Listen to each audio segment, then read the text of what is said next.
Hello and welcome to BYOB. Bring your own books, booze, boys, Bubbles, bubbles, bunnies, anything you want. barbells. We are super excited for you guys to meet Grace Sammon. So I am Nola Nash. Well, we're kind of out of order this time. Over there on the end is Laura Laura and yes. Sandwiched between the two of us is author, podcaster, all kinds of things, Grace Sammon. And we're super excited to talk to her about all of the things that she's got going on. So glad to have you here. And Grace, you and I have chatted many, many times on various things. Laura, have you had a chance to talk to Grace live before? No, but I think we have something on the books coming up. Is it in June? July?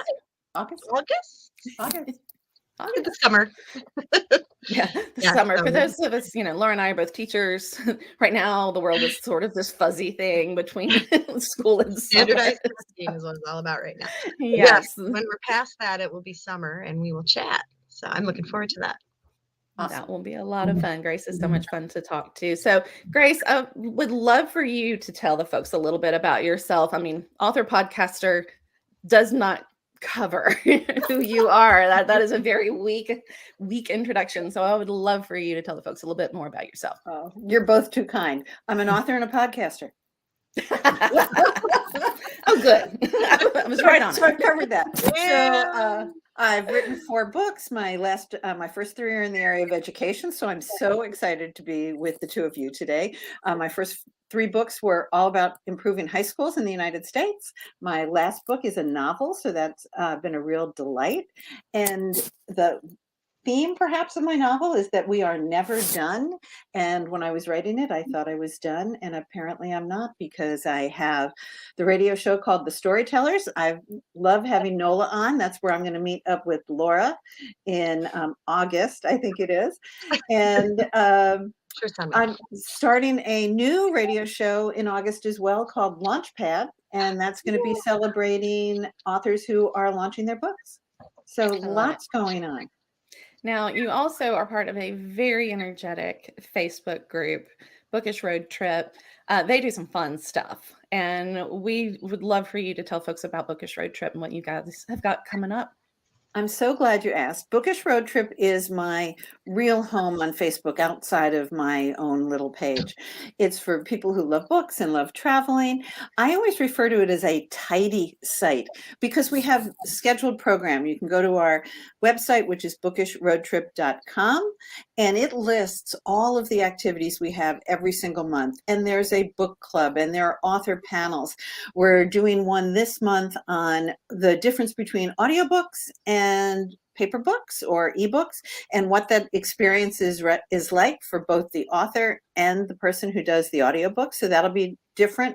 We do Instagram shows, we do Facebook shows. So we're incredibly active. I'm the director of membership. So come on and be with us. We have almost 3,600 members, and it's one of the largest Facebook groups out there for people who love books.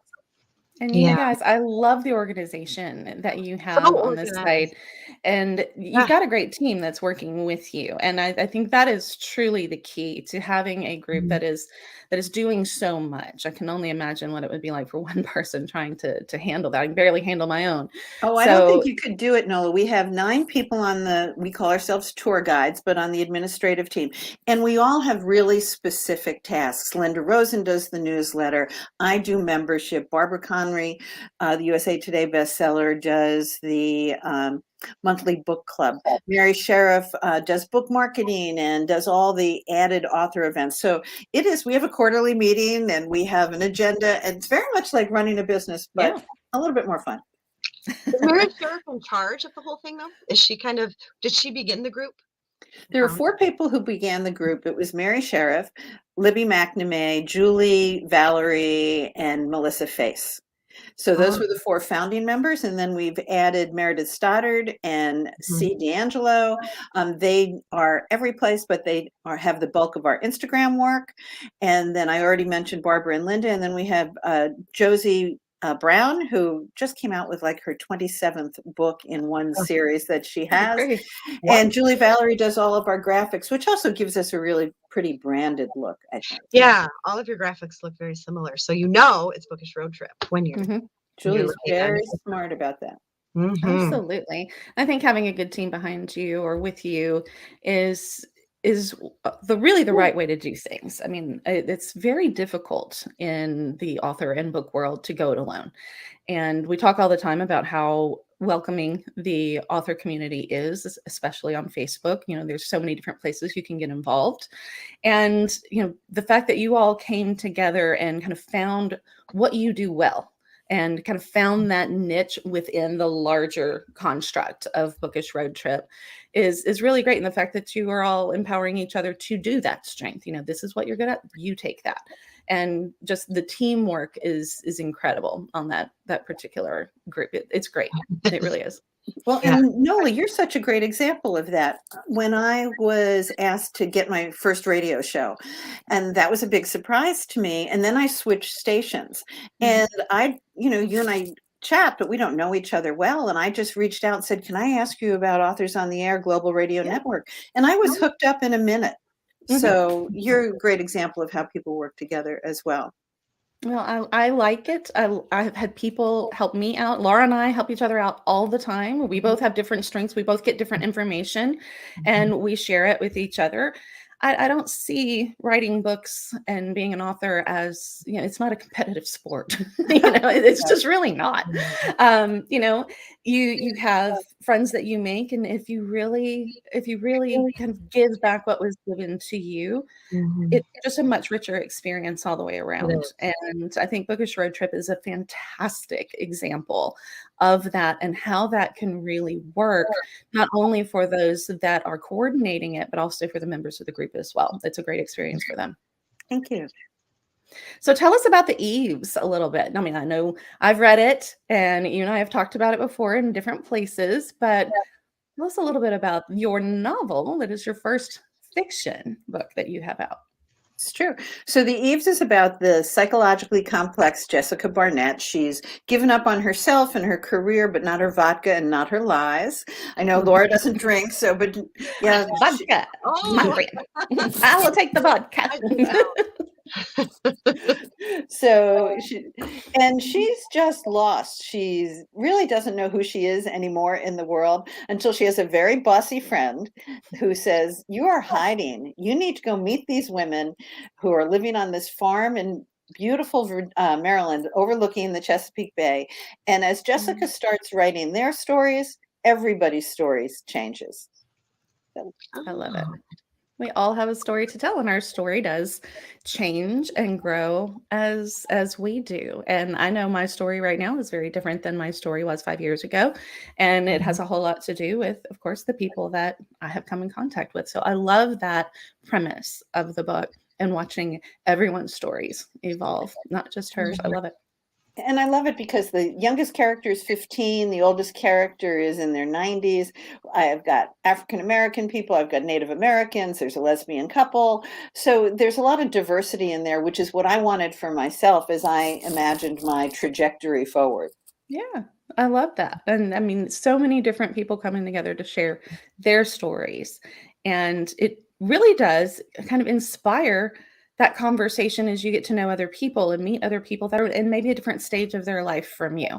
And just listen, let them tell those stories. I mean, my grandparents telling me stories was always one of my favorite things. My grandfather told us all kinds of stories, most of which were probably not true, but they were great stories.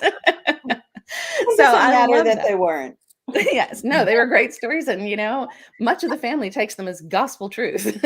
I'm pretty sure there was some significant stretching of that truth.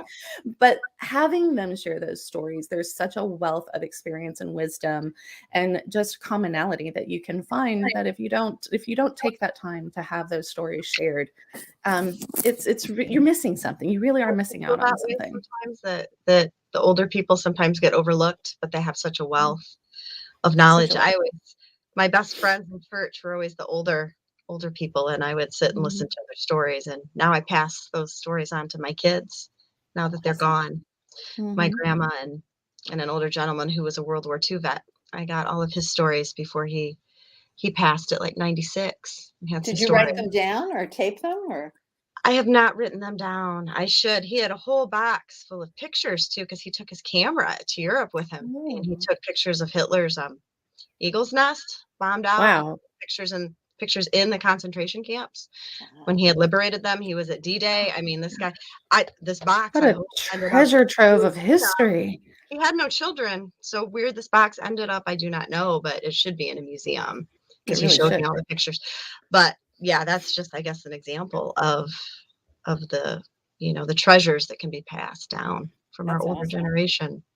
I had friends like that in my neighborhood that were the older couples that, they didn't necessarily have their grandkids around them. And so those of us that were the young kids, and at that time, the street light coming on is what signaled you to go home. Otherwise you're running the streets, right? And I still remember all of their names. And, there are two couples and then an older lady that lived by herself. And those were my favorite people to go and visit. Yeah. And one of them was a World War II veteran, and he told us his stories. And, we sat there, my brother and I, just with rapt attention, because it was living history. I mean, these were things we had heard about, but his story, he was a dentist. He was a dentist in World War II. And so he got to talk to lots of different people who did lots of different jobs. And it was really interesting that he was even collecting stories. So he could tell us about different patients and what their stories were. So stories within stories. It was amazing. Of course, I'm a kid. I didn't have a tape recorder. Man, I wish I had. I mean, oh gosh, the stories. But I love the idea of sharing those. And maybe those kinds of stories from those kinds of people are why I'm so focused on telling stories, and why I use a lot of history in what I write, because there's just something magical in having someone tell you history as opposed to different than reading it in a book. It's so different when it is individual. And it's their story. It's an important thing to get to know someone's story. So Grace, did you have a group of women that did this with you, that you experienced this with, or is this something that was kind of your, if I could gather women, this is what I would want to do? Well, it was definitely if I could gather women. I think, to Laura's point, I've always found not only did I love my mother's stories, but my other mother's stories. And then after my mom passed, I've always had somebody in my life who's that next generation up. So right now, my old friend is 92. And I just find that so important to be able to touch that. It's like a touchstone for me. And to respect their stories, and to hopefully pass on the stories, but also the lessons that, they know a whole lot of information, but they also have a perspective. I know that at my age, my perspective, Nola, you were talking about how you're different than you were 5 years ago. There are things that would have rocked me and made me super upset 5 years ago that now don't at all, that gift of age. But we have to be open to hearing the lesson, and at any age. Yeah. We miss it. Absolutely. And there's so many different lessons, even for people who are younger. And I love that you have the youngest is 15 in this group, because sometimes, and I know Laura and I get this perspective a lot, being teachers and teaching the age group that we do. And of course you are in, education as well. And so you're surrounded by this kind of wide-eyed youthfulness that we lose as we get older. And there's something to be gained from the wisdom of our elders, but also to temper it with kind of the joy and enthusiasm of the younger people, that innocence, that just freshness that, we've lost touch with often as we've grown and experienced life in the world. And it's nice sometimes to listen to them tell their stories and what's important to them and the dreams that they have. They're all going to take on the world and make it a better place. And don't we wish that they all would? And I think that's an important thing too. So I love that you had that wide age range as part of this group as well. Now that was important to me. And, there's those lessons. I love that you captured the freshness and the newness and everything that the younger people can teach us. I also just, we've had that experience in the high schools, particularly, where this is the worst day of my entire life and it's never going to get better. The perspective of the kids. Yes. Absolutely. And if we could just somehow span that so that that energy comes with a little bit of the other wisdom as well. And I think too, as I deal with so many of my peers, they're like, how can you be still doing another podcast? Or how can you be thinking of launching a new radio show or another book? I don't know, but I don't know how to stop either. I mean, you get to a point where you just start to choose to do what it is that you like to do, and you make time for those things. You really do. There's something to be said for taking a step back and going on hiatus for a little while and resting. Sure, we all need to do that too. And absolutely. And I think that's one of those wisdoms. What is it? There's that quote that the secret to life is the elimination of non-essential. I think that's I don't know. That's a quote that I like to think of sometimes. You just eliminate the things that are non-essential to you, and you stay in that space where everything is meaningful. Everything that you do has meaning. And one of those stories, all the stories you hear are about the simple things. Most people who have a story to tell, I mean, even if they're telling a war story, they're zeroing in on what was important to them. We're not looking at, major politics here and, global strategies. They're looking at what happened in their bubble and what was important to their bubble and, how they went through that. And so often we get so wrapped up in things that are outside of our bubble that we lose sight of what's in it. And that I love that, letting go of what is not essential, because what's essential truly is what is in our immediate orbit. And I love that the stories and the wisdom of our elders often focus on getting back to that. Well, and I think of that with Laura with Kemp Camp as well. If anybody's ever gone camping or gone on a cruise, and I'm not talking about a cruise ship. I had the real benefit of cruising on a tiny boat, a 20-foot boat, Oh, wow. And you learn really, right? You learn real quickly. What? I was going to do my Gilligan's Island theme song. We're on a 3-hour tour, weren't you? Laura was just Ginger in Gilligan's Island. I know. Context in that. I'm in that mode, so you learn real quickly what's essential. You think, oh my gosh, I'm going on this big trip, and you have big stuff. You go on a camping trip, or you go on a small boat. You learn real quickly. You need 2 pairs of shorts, a bathing suit, a top. That's it. And not much else. Some sunscreen, and you're good. That's brilliant. Bug repellent. Yes. Of non-essentials, right? Yeah. Even with the baby, one of our cast members was able to adopt a baby during the show, and he was asking, what do I need? What do I need? And I was thinking, geez, somewhere to put the baby when it sleeps. Honestly, let's be honest, and some clothes to put on it, and probably some food. And that's like all the baby needs. If you ever seen that, like there was a commercial that was on TV not long ago where it's like the first child, the second child, the third child, and the mom's trying to get ready to go, and there's like all this stuff, this big stroller, and she's cramming all these things in the bag. By the third kid, it's just like, let's go. The kid's over her shoulder. It's like picking the binky up off the floor, wipe it on your clothes. I mean, it's kind of that, because you really do, and that is, of course, even with moms, going from first child to third child, second child, third child, and letting all of those things go.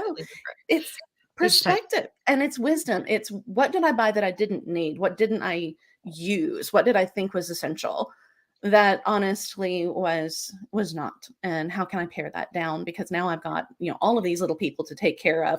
I can't be keeping up with all of that stuff. And there's a wisdom in that. And experienced moms will try to tell you, you don't need the wipes warmer. It's just going to dry out half of your wipes. You really don't need it. Warm it up in your hand and wipe the baby. There's things you don't need. And again, it's learning to pause and to understand that these people, these women in our lives that try to offer us advice, sometimes it's not wanted. Sometimes it's more than we can handle. Sometimes it's different than what we would do. But even those, I believe that there's some value in that. And, there might be a kernel in that you can use later on. Maybe it's not right for you now, but that doesn't mean that it's not something to think about later on and find that gem of wisdom in there. Agreed. All right. So sorry. And we pause while Nola drinks.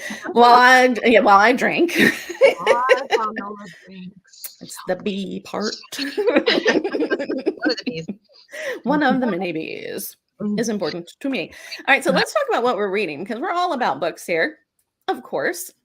And so writers read. I mean, that's what we do. We write books because we love to read books.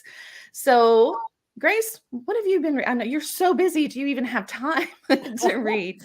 You know, I'm on a reading binge and I really love it. I try to, for my radio show, I do try to read at least the beginning or the end of every author that I talk to, because I want to get a sense of how they write. I want to feel their characters. So I tried to read everything in the very beginning, but I don't have time to read everybody's books anymore. But I always read at least a chunk of their book. But I have just given myself the gift, because I am going on hiatus for the summer for part of the Storytellers. And I am currently about to start Jocelyn Jones's book called Artist. And she is a #1 forever teacher of the top actors in Hollywood. And in her teaching of the actors in Hollywood, she found a way to get to your inner self. So as she was talking to actors about how do you find that place in you to bring forth that character, she's really come up with a way on how to find that in yourself to live your best self. So I've just started that. And then I just finished Mandy Haynes's Oliver, which was fabulous. It's a novella, felt very much like To Kill a Mockingbird. And for my first, I'm an ebook reader. And for the first time and forever, I have like 6 real books in a stack. So I'm excited. I love it. I love it. And I have not read Oliver yet. I do want to read it. Mandy Haynes is incredible. From Pulpwood Queen fame. Yes, Mandy Haynes. She is fabulous Southern storyteller.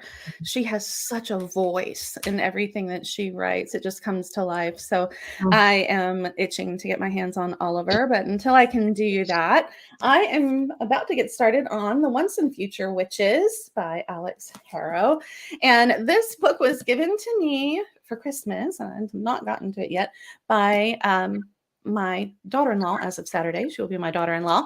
And I love what she does for gifts. She will give me books that she enjoyed, that she thinks that I would enjoy. And so I have my collection of books that has been given to me from her. And I love that tradition for holidays is that, you know, I read this and I think that you would like it too. So I'm passing it to you.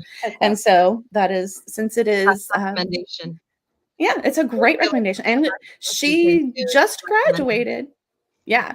And she just graduated last weekend with her master's in English Lit. So she knows her stuff too. And she reads a lot of books. And she's actually working for a literary agency. So if she says it's a book I would enjoy, I am absolutely going to take that recommendation. And since their wedding is this weekend, I felt it was a good time to pick up the book that she gave me and kind of be in that moment with her. Awesome. What you reading? Well, mine is funny. Okay. Well, here's what I've been reading. Gilligan's Island. Of course. The script. That's all I've been reading for almost 2 months.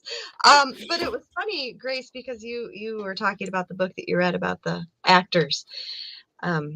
Finding the inner story of the character that they're inhabiting. And I found out when I was doing the character of Ginger that it's hard to do that when the character is iconic, because can you play her as Laura Kemp would play her, or do you have to play her as she was on the TV series?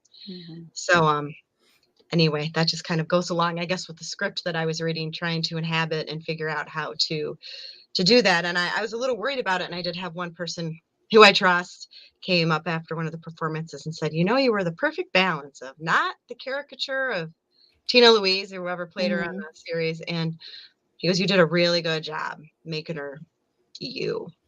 So that was just that was a nice compliment. So anyway, that's a really important point, Laura. There's that movie right now, Pretty Woman, the musical. And I can't even watch the ads for it because it's not Julia Roberts and Richard Gere. Well, how Right? do you do that? That one is so or like Dirty Dancing is another yes. one. Never The do sequel. What? How do you do that without Patrick Swayze? Yeah. What? It's like you Don't just even can't. do it. Yeah. Don't even do can't. it. Well, I love that Sorry. that Ginger on Gilligan's Island. To me, she was always a redheaded Marilyn Monroe. Like I felt like, okay, this is Marilyn, but we're gonna make her look different. And I I love had that you gave her your own twist. At the last minute, I decided to put red hair color in because someone said you can't be Ginger without red hair, and I was like, all right. Well, I'll that's have kind of the name, I guess. Yeah, Got the name. But I love that you decided to put your own spin on it because I always felt like, as much as I loved Gilligan's Island all the time, I kind of felt like, could she be somebody that's not quite so Marilyn Monroe? Because Marilyn Monroe is iconic. And so now you've got Ginger being iconic, being an icon. It's like layers of icons on top of other layers of icons. Yeah. Yeah. I love that you did that. Thanks. Well, ladies, we could talk all day, and I know that we absolutely could. And we're going to have Grace back on again another time because she has so many projects that she's working on and things to talk about. And we would hope that you would come back and share those projects with us. Make sure that you take a look at Bookish Road Trip on Facebook or bookishroadtrip.com and see what they're up to. And if you truly love books and travel and just having some great things on tap and knowing what's coming up because they are super organized, that's a great place for you to be. So please check them out. Of course, check out Laura Kemp on Kemp Camp on Facebook, and I have Nola's Second Line as well. So we do have our individual things going on, but we do love to be part of all of these great Facebook groups, and Bookish Road Trip is definitely one of the cream of the crop, and it's just a great place to be. So Grace, where can they find you online other than Bookish Road Trip? You can find me at Grace Sammon on Facebook, on my author page on Facebook. I have two, but I basically hang out on my personal page, which I think is what most of us do. That's what I do too. You can find me at Grace Sammon Writes over on Instagram. You can find me on Twitter at G Sammon Writes. And I love interacting with readers, doing book clubs and all of that. So check me out, find me out. And if you're debuting a book, direct message me and we'll figure out if we can have you on Launchpad.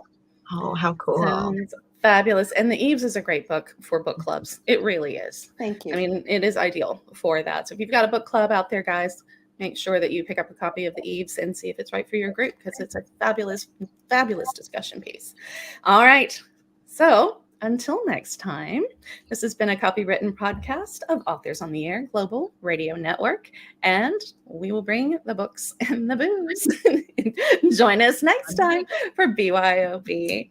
Thanks, guys. Thanks, everybody. Month. Bye.